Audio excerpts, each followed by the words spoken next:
Yukon, you go. Please. Well, on your first question about whether China is seeking out collaboration with foreign governments in addressing corruption, the answer is yes.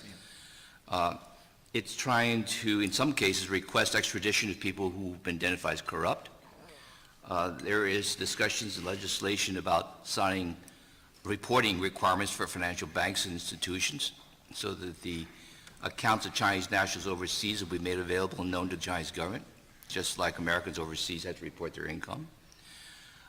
Your question about whether or not the corruption campaign is having an impact upon exports and imports, well, let me just say, generally speaking, it is in fact inhibiting or curbing back activity, generally speaking.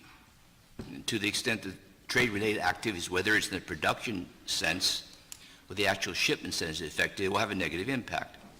Now, one direct way of having an impact is that there is a lot of money leaving China. It's accelerated in the last 6 months. I don't think it's actually linked to the corruption campaign.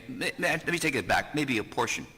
It's leaving partly because the sense of the RMB appreciating is no longer there. The dollar is getting very, very strong. So those who put their money in China on the grounds that the RMB is going to appreciate vis-a-vis the dollar are pulling it out.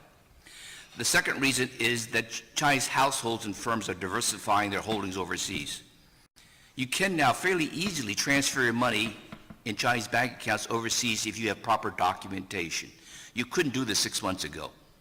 So it's a lot easier for them to buy property in the West. But that property also is associated with the question of whether it's corruption related. There's much more auditing of property ownership in China. They're establishing a registry of ownership. So if someone owns 30 houses, it's going to become more apparent, and the question of who owns it is going to become more apparent. So lots of people are selling their stuff. So this is affecting money flows, and the trade flows are slightly different, but the trade flows are affected because they've been used to disguise capital movements. And I think you're going to see a lot more errors, emissions, and movements disguised as trade, but perhaps related to the movement of capital, partly for good economic reasons, but partly because of the corruption campaign.